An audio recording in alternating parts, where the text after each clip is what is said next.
Hey there, folks, and welcome back to the Xiongnu Campaign. Last time we finished off the nation of Yueshi with a very decisive and pretty lucky war, requiring very little use of manpower, actually. But I did have to make some sort of micro mistake in the episode, as is tradition, so I miscalculated the aggressive expansion, and we accidentally went above 50. We've since been scrambling to get that back down because of the danger of Qin possibly going to war with us.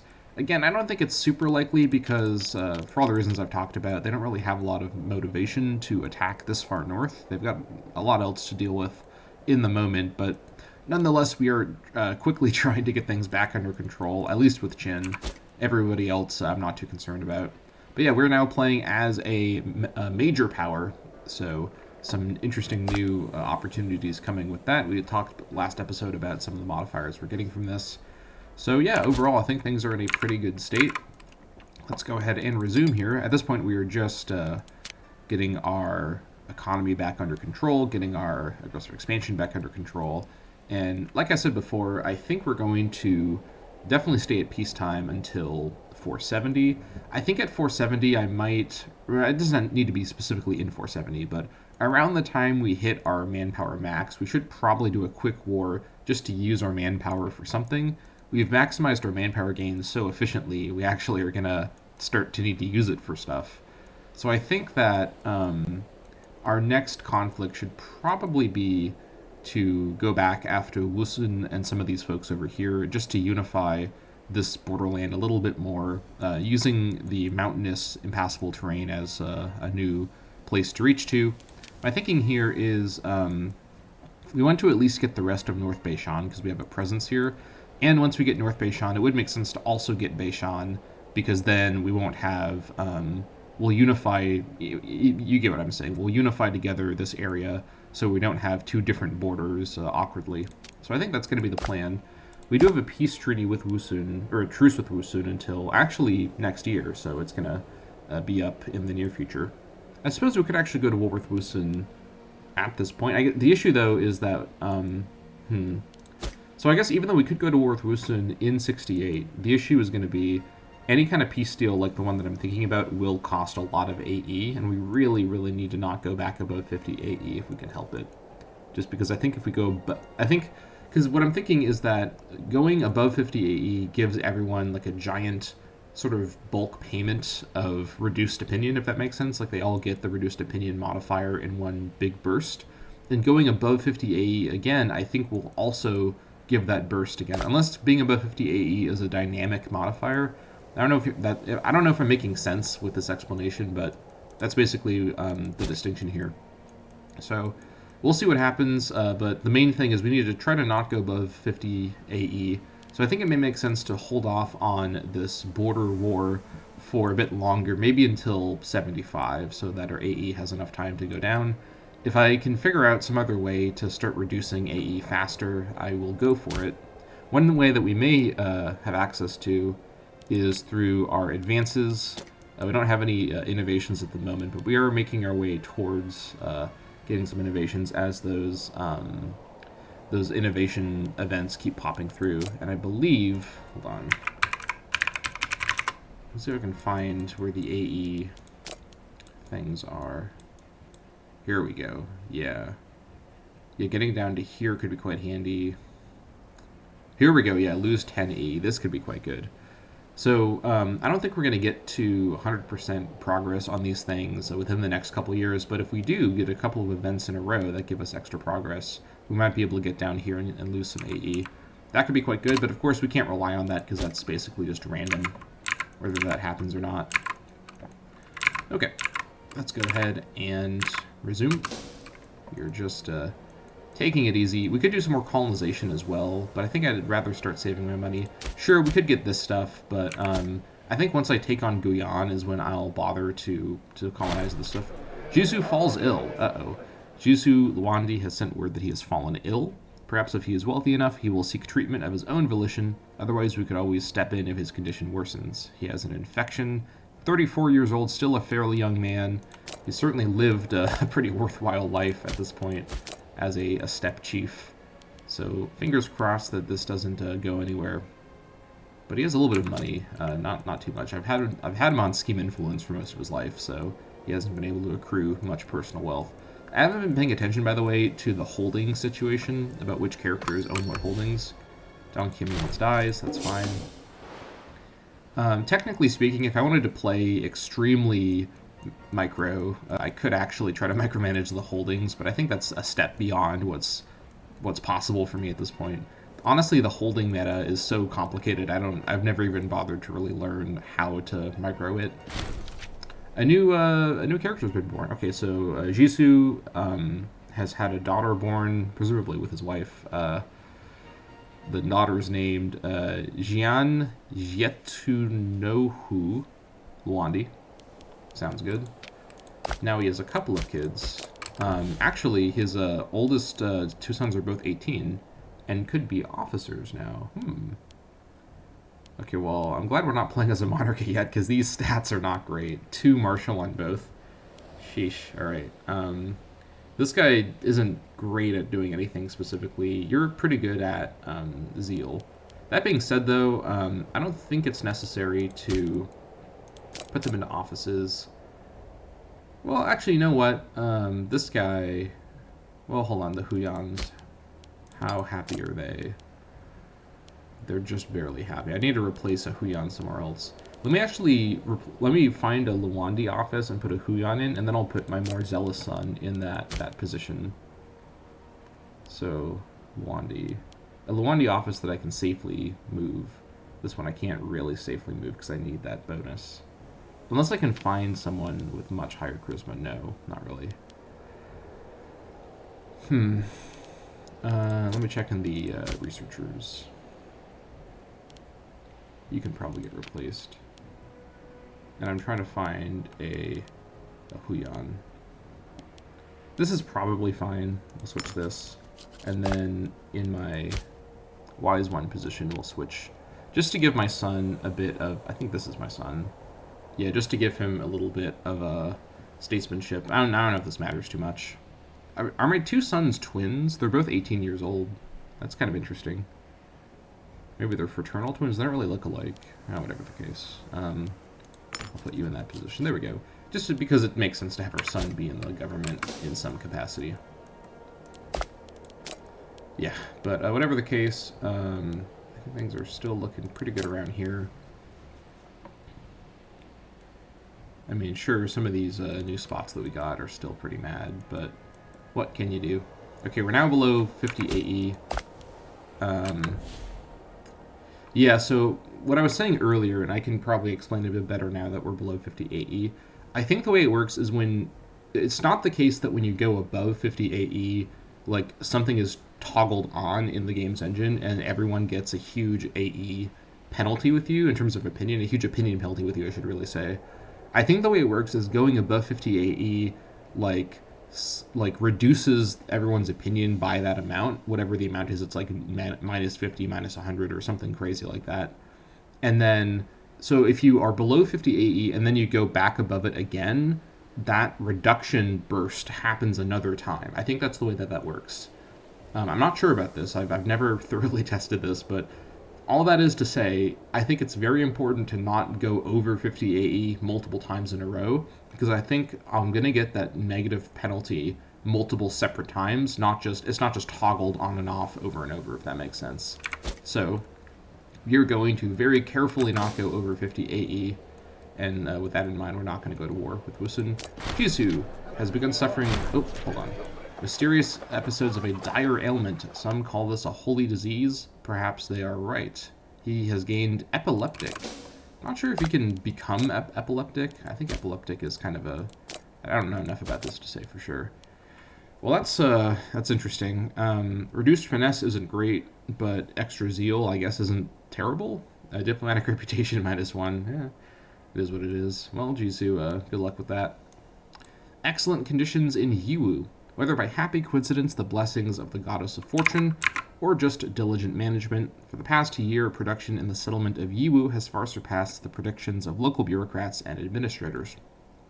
While we could simply exploit these boons for short-term gain, some have suggested that this is an opportunity to study the organization of slaves in Yiwu, who by all accounts are an unusually satisfied and productive bunch, and attempt to apply the lessons across the province of Barakol.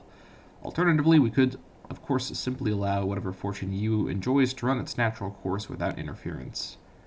Okay. So we could gain a bunch of money, and then the loyalty of that governor goes down. Puts him into 38, so that's near disloyalty, but I can manage that fine. Prominence for the governor. The province of Barakol gains some slave bonuses, and I lose PI, so that's a no. Happiness for the governor. He gains some money. Big bonuses for Yiwu specifically, and I gain some money. I think this is the best option just because I want loyalty on the governor, honestly. I think I don't need as much money, so that's fine. More loyalty on the governor is pretty good.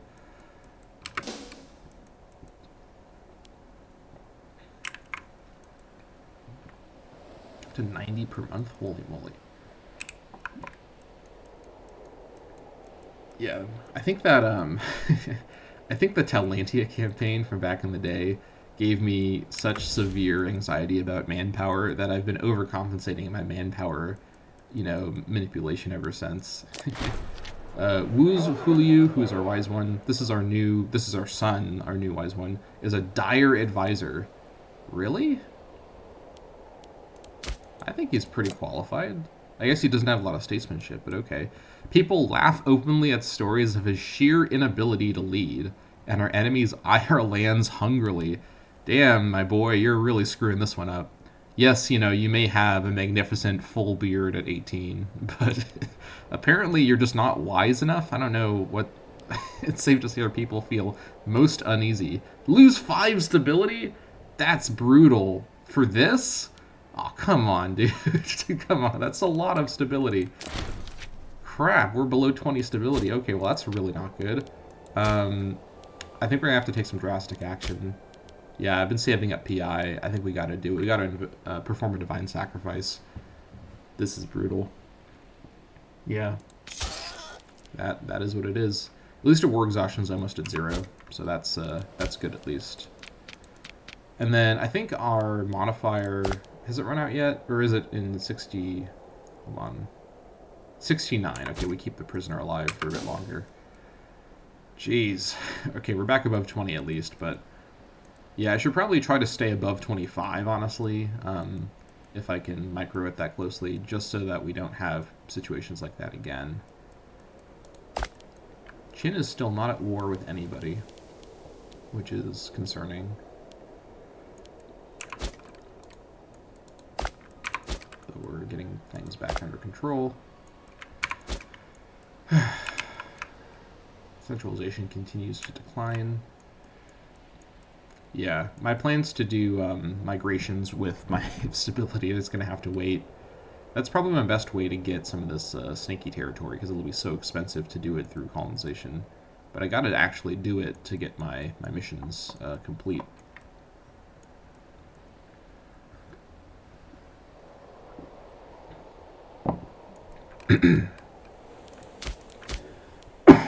Excuse me. 25 units in the main army. That's pretty good. Yeah.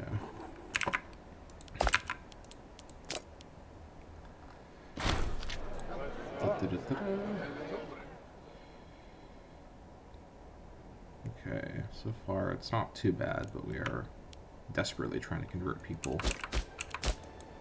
Let me see really quick. How's the conversion coming along? 1.4. Okay, we're a couple years for some of the first rounds of conversions. That'll help a little bit. Collapse of the Albanian. What happened to him? He fell over. News has reached us by word of mouth that the once powerful Albanian... Do you mean Albania? Okay, there's a singular powerful Albanian. Very scary. Have fallen to internal bickering, strife, and wanton power struggles. Are you telling me there's instability in the Caucasus? Madness. Most stable region on Earth. Numerous local chiefdoms have arisen from the ashes of the crisis, perhaps affording an opportunity to their watchful neighbors. The Albanian still retains a nominal leadership of some of the disparate clans desperately clinging to their laughable hegemony. Barbarians. Albania has splintered. Alright. Where is this the splintering? Oh, hello, small Armenia. I don't see you that often. Damn, Seleucids took over Armenia? Ouch. Okay.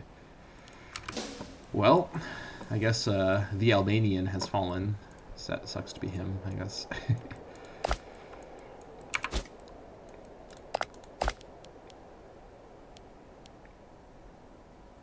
Yeah, they've got competing power now. Miraculous recovery. Thankfully, Jisoo seems to be in remission from his previous ailments. Doctors are overrated anyways. Curious. What did he recover from? Oh, not you. He recovered from his infection. Okay, I was about to say, I don't know if you can recover from epilepsy either. I think it's like kind of a lifelong issue. I don't know enough about epilepsy to say for sure. I'm not, in fact, a doctor. Oh, the wrong mercenaries were hired by somebody. Who were they hired by? They were hired by Whaley, who is fighting Wooly and Yankee. Okay, that's fine. Keep at it. Fortresses are done. Good. Now that the fortresses are done, I think...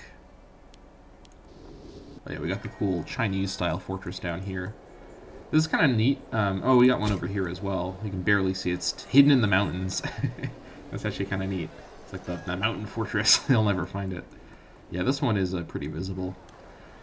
Yeah, I like the Terra Indomita, the Chinese graphics for the buildings. It looks pretty cool. It looks like a wonder almost. Like it looks much more powerful than the basic tribal fortresses I have. I think it's just because this is like a Chinese area, technically speaking.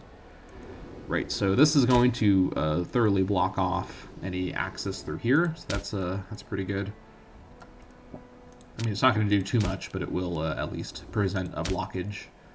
And I guess I should probably pay for the forts if I am, you know, trying to protect myself. This will cost a fair bit because I have a couple of forts now, but I think if I could just pay for this fort, I would do just that. But I think this is going to be our best shot.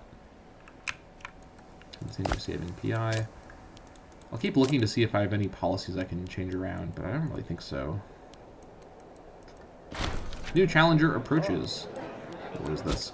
Fenghu Huyan has recently become one of the more popular chiefs of the Xiongnu, and some even argue that he would be a better ruler than Jisoo Luandi. You know, well, at the moment, Jisoo, his stats are pretty stacked up because I've been improving him, but okay. This blatant disregard for central authority needs to be put to an end and cut down if necessary. Okay, so this seems like a kind of a big event. So Fenghu is making his play, 50 years old. He's going for it. Does he also have epilepsy? What is this? The two epileptic chiefs. He also has dysentery and pox. And he's castrated. What has happened to Fenghu? Why does he have so many like medical situations going on? Okay, very strange. So we could say that we don't have the issues to deal with this. Lose prominence. He gains prominence. And all the chiefs lose loyalty. Hold on. Okay, yeah. And then we lose 5 stability, so that's no. I could lose 25 PI. I can gain prominence, which I'm at 100, that doesn't matter. Fenghu loses loyalty, but he's pretty loyal, and all the chiefs like this. Or we could kill him. There's no duel, we just kill him immediately. We gain tyranny, but we have plenty of tyranny room. And all the chiefs really don't like this. I definitely don't want to kill Fenghu. I mean, the thing is with these events, they don't really look at the actual stats because Fenghu is one of my more loyal chiefs, so this idea doesn't really make any sense. I guess technically he's not the one instigating this, it's other people saying he'd be a good ruler. So he's sort of a, you know, he's just along for the ride, I guess. So let's do this, let's pay PI. I was about to use PI to try to do some province management, but honestly getting some loyalty with all the chiefs is a pretty good outcome. Sure, like Fenghu's loyalty goes down, but he's at 60, so that's perfectly fine. Yeah, getting loyalty with the Junshin especially is quite good. He's at 48. Okay, we'll just do this. That'll have to do. I think we may want to start improving relations with Chen. Well, we're still so high up. Alright, barbs have risen where? Up here. 1k. I could just raise the, army to stop them, but honestly, I think they're just gonna add population around here. So I'm actually not too bothered about that.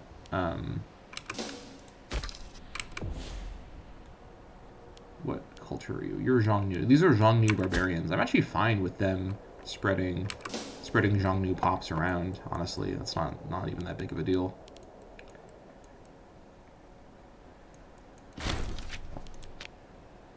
I guess they do decrease the civ value a little bit, but it's not like the civ value around here is very high anyways. I mean, look at this. It's not even that 2. That's perfectly fine. Alright, I think this campaign is going pretty well so far. We're almost 20 years in. We're a great power. We control almost all of our starting region, and the region's huge as well. And a fair bit of 2 other regions. Or a fair bit of one other region, then part of one other region, really.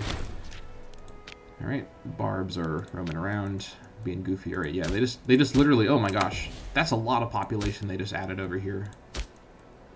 Am I looking at the right spots? I think I am. Yeah, more Xiongnu. That works with me, because these Xiongnu pops, once they join my nation, they're super happy, they're productive. Yeah, actually, not even a problem.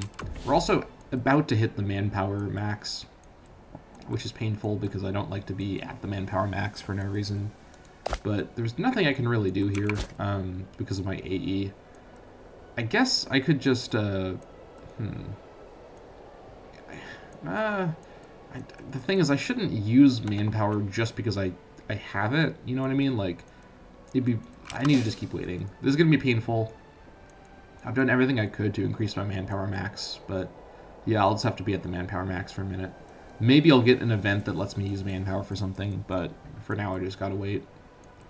There's just no way to do anything with this amount of AE. Unless I can pick off some little goober in like a quick war. I don't really think so. I could attack Lulan, actually. I'd have to colonize this first. Lulan is diplomatically isolated. But these are not provinces I have any presence in yet, so I shouldn't do that. I need to keep waiting. It is what it is. We'll be at the manpower max for a minute. Military tradition. Okay, I've not actually looked at my traditions yet. What do we have access to? We actually have quite a few. We have access to the Tokarian traditions because our culture is D. And we have access to the D tradition, so let's see what we have here. Horse archer bonuses, enslavement efficiency. Okay, anything else super exciting? These are all horse archer and archer bonuses. Siege ability, that's pretty good. Mercenary stuff. Levy multiplier. Oh, this is pretty good. Tribesman bonuses. Ooh, that's pretty good. Okay. Let's see what the other one was. Any others? I don't think we have access to anything else. No, I don't think so. Oasis combat bonus, not very helpful. Hostile attrition, okay, that's fort defense. Ooh, that's pretty good. National manpower 2.5%. Oh my god, that's really good. That's a lot of people. That's how many? That's like 10 tribesmen or something. 15 tribesmen. That's pretty crazy. Fortress building cost, infantry bonuses, horse archer discipline. 5% commerce income. Yeah, I think the Tokarian traditions might be a little better. These are both actually pretty okay. Neither are amazing, but they're both decent. I think I want to get to city-state conscription ASAP, so I just need, I think, one or the other. So I guess I could get Taklamakan Sands, which will add more attrition to the already present attrition on most of my land because of steppes in Taiga. Yeah, I think getting to this is pretty important, so let's go ahead and grab Taklamakan Sands. The endless sands of the Taklamakan Desert have swallowed whole entire armies. Take care when entering her boundless depths, lest you also become lost in the swirling dunes. Alright, looks good to me. And then we'll continue on towards that.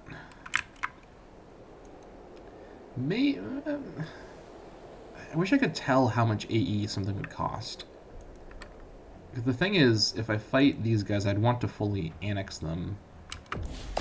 I guess I could do 2 different wars. I could leave, for example, I could leave Beishan for later and just take North Beishan. Then I wouldn't actually get any nobles, though, that I could sell. That's the problem. I guess I could take a little bit of Beishan. I guess it would be okay. Yeah, I'm almost at the max. I need to go to war. I can't. I'm sorry. I'm like so antsy. I just can't wait any longer. I gotta go to war. I gotta do it. I at least want to secure this stuff before Emirigia comes in and gets it, because I want to keep them as an ally for a while. Because literally all I have to do is come in and grab Yehe, and then I win the war basically right away. I mean, I have to actually, like, you know, get enough war score, but that's all I need to do. So at least getting North Beishan. I guess we can see, because once I start the war, I can start the war with the goal of taking North Beishan, and then I can look at the peace deal to see the war score, the AE cost, because it does show you the cost in the peace deal option. And then I can decide, okay, do I think that I get, because I can actually, I think, see the AE cost of everything, so I could calculate AE cost of everything, and if it's too high, I can at least get the North Beishan stuff. So, okay, let's do it like that.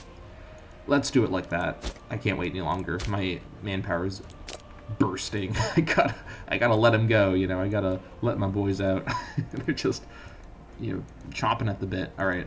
I think the plan is we form 2 groups, one group over here to just move into Yehe, and then another group over on this side, which actually is convenient because my 2 different region small armies are going to be on either side. So let's raise the levies, and then raise the levy way the heck over here.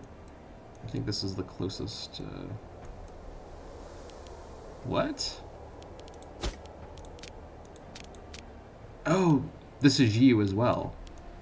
Oh, I did not think about that. That's fine though. Raise the levy down here.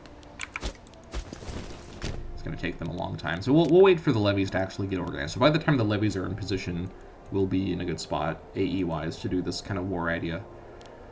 Okay. Where's my military? And for this war, our goal with this war is literally to use our manpower. So we're going to take, you know, possibly bad fights. We'll take expensive fights. We'll take expensive assaults. There's a whole bunch of forts around here, so we can definitely do a couple assaults back to back. Just need to use our manpower for something, and the goal here is to think about our manpower as more expendable in this war. And then we'll raise most of our levy over here on this side. You come down. Then the rest of you are going to spawn way the hell up here. You know, honestly, I think it may be called for to move my capital from Longqing. Like, sure, this is an interesting spot because it's like the only plains tile up here, but this is really far away from anything. And I think honestly, especially once we're getting towards a position to contest Qin for the rest of Liang, I may need to move my capital down to this area just to be closer to friggin' anything. The problem is this is the wrong religion and the wrong culture, so it's going to take a while to kind of migrate downward. Even honestly, like, because my Xiongnu culture is here in the Fuyanju area. Even Fuyanju is a better spot in terms of just distance away, because, you know, Longqing is really far away from everything. But oh well, it is what it is. Or you guys are going to just come over to this area. Everybody gather up. Continue to not pay for them until we're ready to go. Yeah.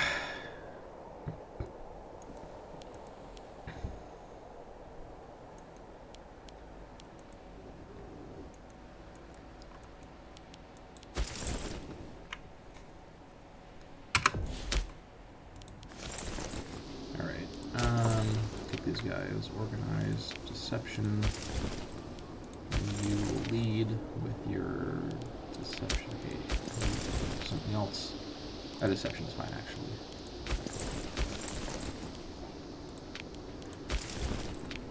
This is Jisu's army, basically, hanging out here. Okay. And I really want to get forced march, but I need an innovation for that. Yeah, I think the thing too is once I'm once I'm able to do some technology to get legions, that will also help a lot. Because even having the legion stationed in Mobe, because it's regional until you get the later law change. This all requires being a monarchy, anyways. But once I'm not relying on levies, that'll also help out a lot. I can have Longsheng be this far back if I'm not needing to raise my levies from there. Because yeah, this is pretty brutal.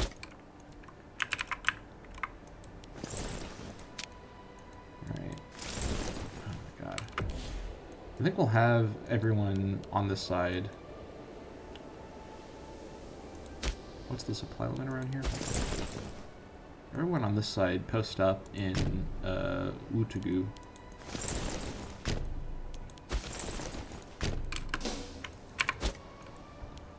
Over here, these guys will just take attrition. That's fine. Like, literally just take attrition. I have enough manpower to manage that. I guess one nice thing about having all this manpower is I take so much damage from attrition just existing in this part of the world that that makes it better. Has my thing run out? Yeah, I think it's time to sacrifice my prisoner. Oh yeah, it costs stability, that's right. Let me wait actually until I'm above 25 stability to do that. Of the people, our ongoing attempts to woo the highly skilled stateswoman Hulugu Huyen has encountered a hitch. Being a true woman of the people, Hulugu has decided to invest in the creation of a beautiful monument to please the Xiongnu people. To complete this mammoth task, she requires a large number of able-bodied souls. Oh, this sounds like a manpower event, eh? If we were to provide such assistance, Hulugu would surely be in our debt. Ooh, okay. Now, here's the funny thing. I actually kind of do need the manpower now because we're about to go to war. However, I do think this is actually the rare time that spending manpower like this is good, even though this would use up a lot of our manpower. I'll never ever do events like this normally, so I think I will go ahead and spend 5,000 manpower for the PI. Why not? Let's go for it, you know? Yeah, so ironically, I'm about to go to war to use up manpower. I could lower the forces because I haven't committed to the war yet, but I think we're going to be in a good position to do this. Okay, well, we have a lot of PI now. Let me check and see. Any other... Yeah, we gotta just keep at this. We gotta keep at this. We need to convert it sooner or later. Longom.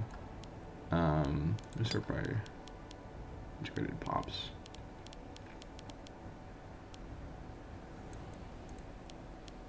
Transbaikal. It's up here.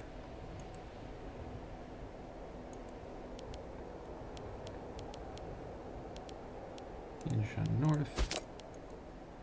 Where are all these places? I can never remember. Oh, it's the one over here, that's right. How many people live here? Oh yeah, these guys are... Let me switch this to assimilation, actually. Jihai actually has a lot of, I think these are from slaves. Like, the slaves of the wrong religion, wrong culture. Yeah. Can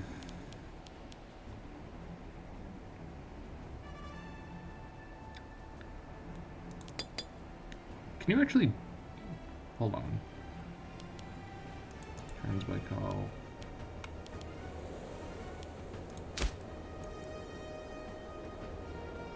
Yeah, these guys are not... Okay, yeah. Hold on, I'm just trying to get this right.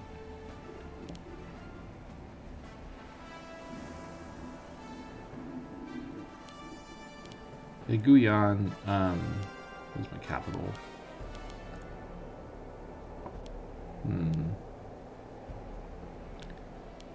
Yeah, I think anything below 100% integrated, we should be switching over to assimilation. Although, actually, no, that'll just be slaves in Guyan that are not assimilated. In Jihai, though, In Jihad, we should switch it to a simulation. Trans by call, we'll just leave it as it is because it's so small at the moment. Yeah, we should do it like this. Yeah, so Guyan, we know for sure because Guyan's the capital. Most of the people that aren't Xiongnu and Guyan are going to be slaves in Longcheng. And then the other two spots up here are like my furthest... Actually, no, hold on. Yeah, Fuyangju is basically so far away. It's all those guys. And Kuvskull as well. Yeah, so these can stay as Borderlands. That's fine. The long journey continues. We're even gaining still, basically, 1/100 manpower per month, even with the levies raised. Granaries rated in Batakal. Alright, so... Let's see here. More loyalty for this guy. I think that's probably fine. Extra loyalty in Batakal is actually pretty good as well, so we'll pay the money. That's perfectly fine. Also, how much are forts? 126. Next 2 months I might buy a fort. Oh, let's also raise our army maintenance, which... Whoops. It's alright, it'll only take a couple months to get it back up.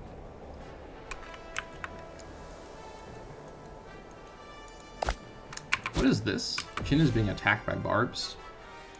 Interesting. I don't seem to have a lot of military presence up here. Well, that's good. Alright. Almost there.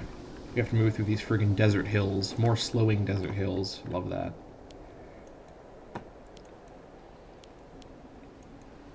December 8th.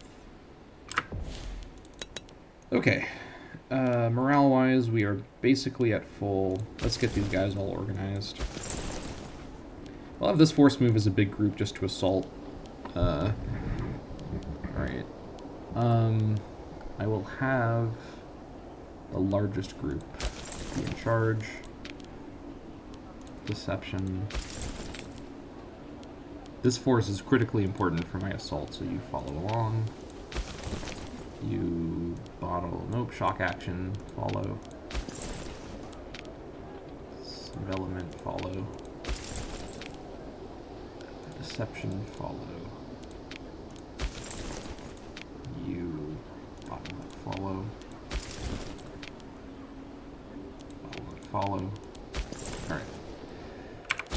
Here we go. Okay, so we'll go to war with Wusun. I guess we can call in our ally just so that we get some more opinion with them. Yeah, we're going to take North Beishan. This army comes down and takes Yehe basically right away. This force, what I'll do with it is I'll have it go and assault Dongqiemi, because this blocks off the choke point, and then probably go down and assault Zhaohe as well. Maybe sack it as well, because that's a city. I guess we shall see what ends up happening here. So let's go ahead and do this. Our peacetime war is going to be happening here. I think we should have enough AE room below 50 to do, hopefully, the big deal. Sure, this will, you know, hinder our general goal of reducing our AE, but I also am a bloodthirsty warmonger, so, you know, I gotta do it. Take North Beishan. Let's go for it. And then, yeah, that's everyone getting involved. Okay, we declared war on the Saka local power of Wusun, and then Jushi, Dongqiemi, and Jiqiemi have rallied together to defend. Round 2, here we go. Alright. What is happening over here? There's a siege? Oh, those are barbs attacking them there. Oh, that's funny. Another barbarian vanguard situation. like the previous 2 episodes.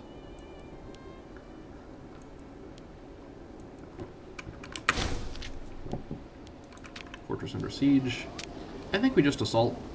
Yeah, we need to... Dongqiemi is the most important fortress in this whole war because of its choke point potential.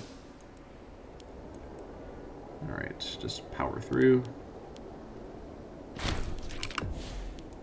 Get that done. Now we back up down here to get Zhaohe. Yeah. This stack should be safe. I don't think they have 6k in this area. They might, but it's 12 barbarians. What is this siege? Oh my gosh, the world's Yeah, but anyways, I was trying to think of some funny joke, but I cannot think of any joke funny enough for this scenario. World's goofiest siege. Okay, they got a couple thousand, but I think the 6K should be pretty safe, honestly. Alright, and now we catch them? We do not catch them, but we at least move in here. If they want to come back and attack us in the steppe, that'd be fine. And out of curiosity, so we want this at least. This would be 3 AE to get this, so that's more than safe. Can I see the AE cost? Okay, I can't actually see this, so let's do some quick calculations. So, oh yeah, so if I don't take that, oh no, if I do take that, it's well, let's back up. So if we just take North Beishan, we leave Beishan alone, 3 AE, we can absolutely do that. That'd be putting us up to 44 AE. Okay, so to get Beishan, in total, it's going to be 4, 7, let's round it up to 9, because I don't know what that what's it called, not integer, the partial number. So let's say 9. So 9 plus 3, yeah, because this is rounded up to 3, so I think it does round up. So 9 plus 3 is 12. So what we need to do is have less AE than we currently have to have started this war. That's a problem. Yeah, because we're the aggressor in the war, we can't.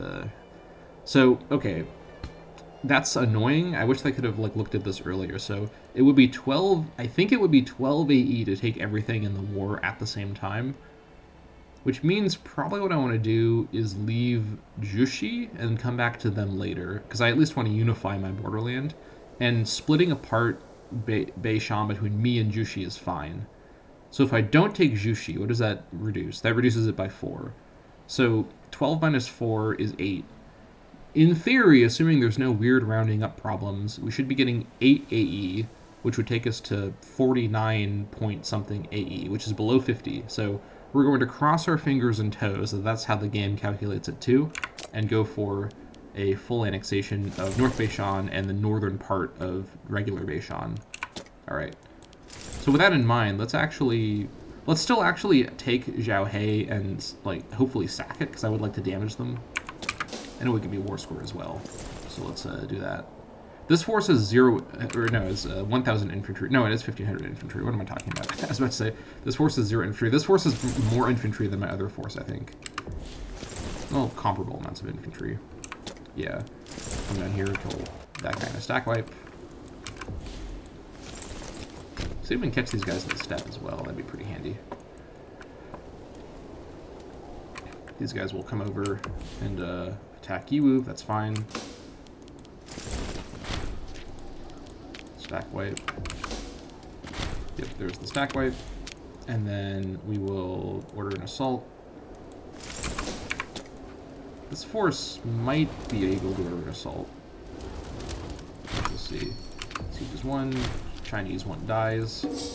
Okay, did we sack it? I don't think we sacked it.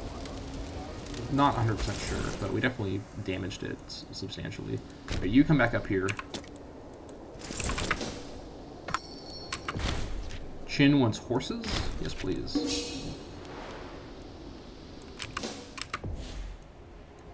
Oh, yeah, they're sieging this. That's right. Okay.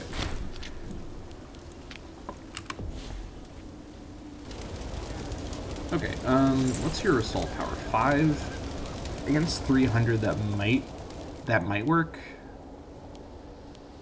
That's a tough call. Why don't I just wait until my main army arrives and then I'll siege it with everyone there? That seems like a better idea, because then we'll siege that, then we win the war. The Yazigian Civil War ends. There was a civil war in Izagia, apparently. Okay, more tribe steppe shenanigans. Well, they might go back and take Yehe. That's a problem. But I think we'll be able to get this under control before they do, hopefully. So I need to at least get Yehe. Oh, actually Emervigia might come and protect it as well. 22nd of March.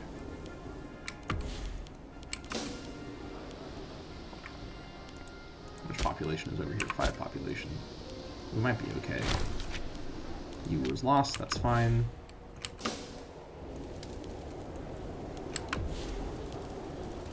March. Okay, 12 assault power. We take this immediately.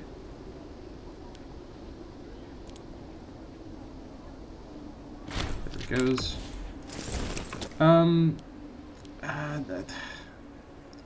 This might be an issue. How fast? 10th of April. 12 days. We'll get there before they finish the siege, but they will finish the siege, and then we will need to go back and re-get Yehe, unfortunately. That's irritating. This is Jushi. Can I knock Jushi out of the war? Because then this will stop happening. No, I can't. I'd have to wait until 472. That's not happening. Okay, yeah, I need... This is why having these forts in my nation is actually kind of good, but I didn't bother to fortify that. It's fine. We'll fortify this once we take it. This is just irritating. Okay. We just gotta go for it. We'll have to just clean this up later. I don't think Amerigia is going to win this fight, but I guess anything could happen. I guess they're not going to take that fight. Well, they definitely won't win the fight that they're not going to take. So. Here we are. Order the assault. Get this. They got that back. That's fine. We'll just go back and take it in just a moment here. I was worried Amerigia might take it somehow, but that's not going to happen. Alright, now we just power through to Yehe. Here we go. Look at this. We used up a lot of our manpower doing this war. Or we used some of it in the war. We used up a lot of it in that event. We'll just come back over, grab Yehe, and then we win the war. Easy as that. Yeah,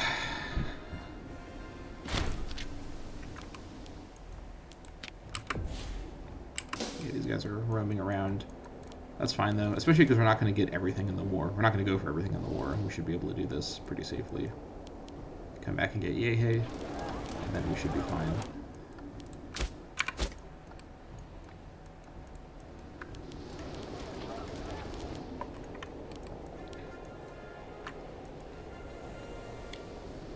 All right.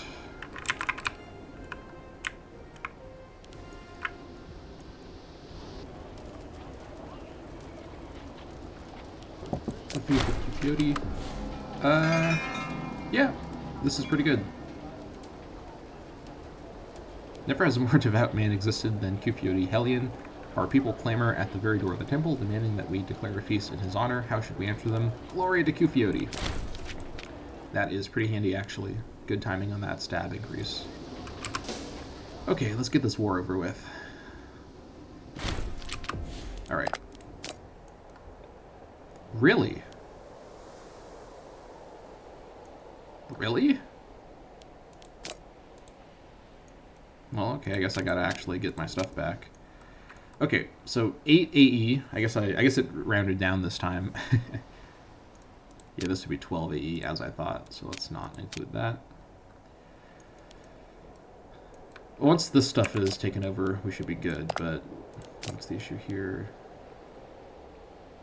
Last major battle. Yeah.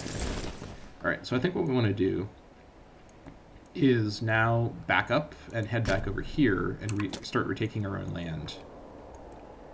But what I need to do is split away our fastest units, all of our horse archers, and have them go as a group to go retake our own land, while the infantry stays behind to protect Yehe. Because the enemy armies can't come back through here except through Yehe. So let me find all of my light infantry or my horse archers and split them away, because they're speed 4.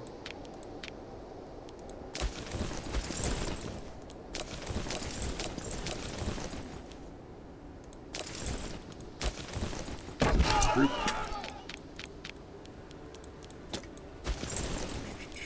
Just a sec here.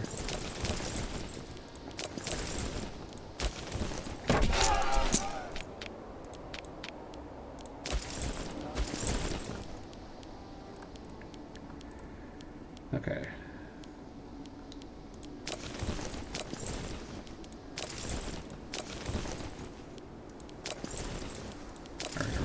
force has been assembled, I think. Yep. You guys are all gonna go to Yiwu. Yeah, the rest of you will stay here and hold. This is about as fast as I think they're gonna ever be. Where did that enemy army go?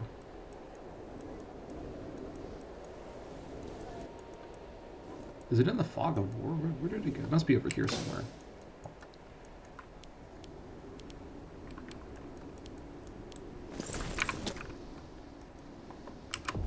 Also, check and see if they'll do this deal yet. No, that's fine.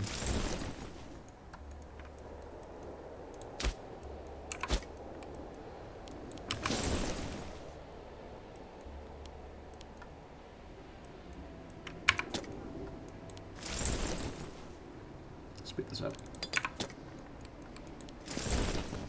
They're there. Okay, we found them.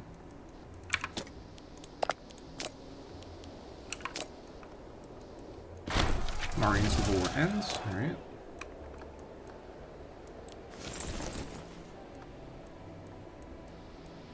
Once we regain Yiwu, we should have enough war score to just finish things off real quick here.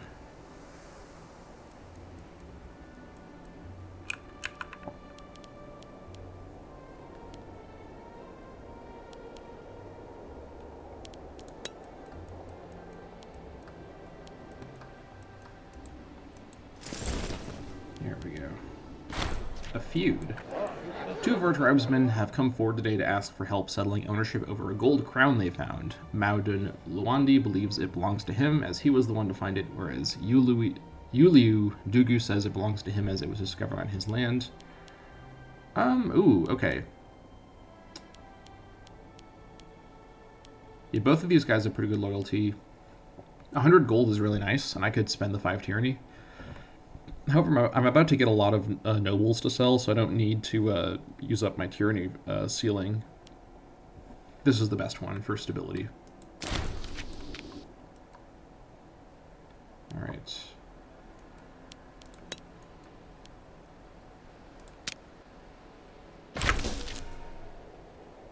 Wow, that was a good timing on that. That finishing exactly right when that happened. All right, let's go for Akana again. No need to get goofy. And yeah, these guys will do this deal now. Very good. Okay, so this deal basically just leaves Yushu where they are. I can't go. Yeah, so this shouldn't... Assuming that this number isn't rounding down from the actual number that is given, we should be at either 48 or 49. We shouldn't go all the way up to 50 with this deal. And this deal will secure our frontier a little bit better, give us better borders, give us a direct border with our ally over here, and also set us up to fight Jushu pretty safely in the future. Jushi in the future, I mean.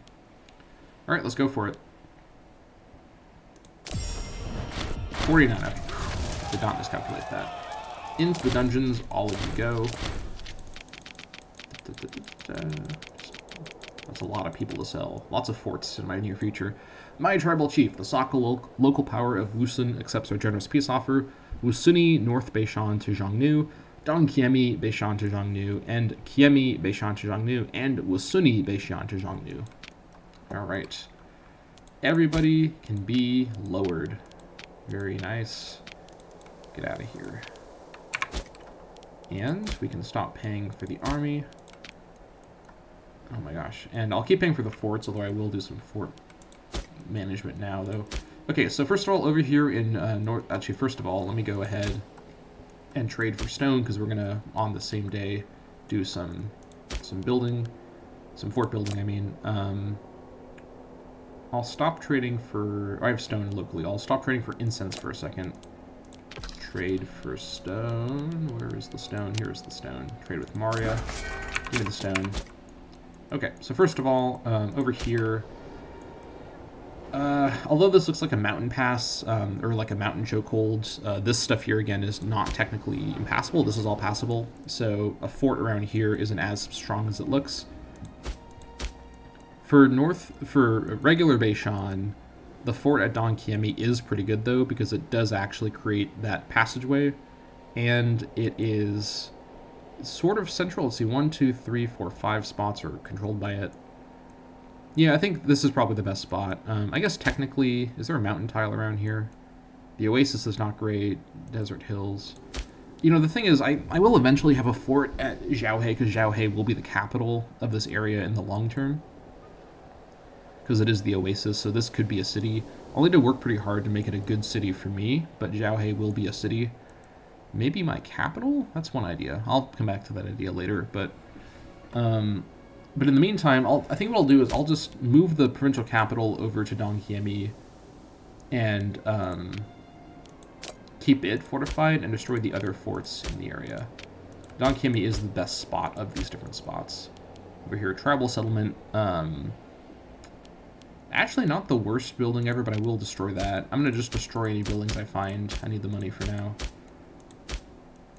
Yep, and then that's that. Then over here, destroy some of these buildings if I can find any more. Farming settlement with sheep. Yeah, not called for. And a market. There we go. All right. So over here, I think what I want to do... So I guess fortifying South Xinjiang isn't as important now because I now have a new border land area to work with.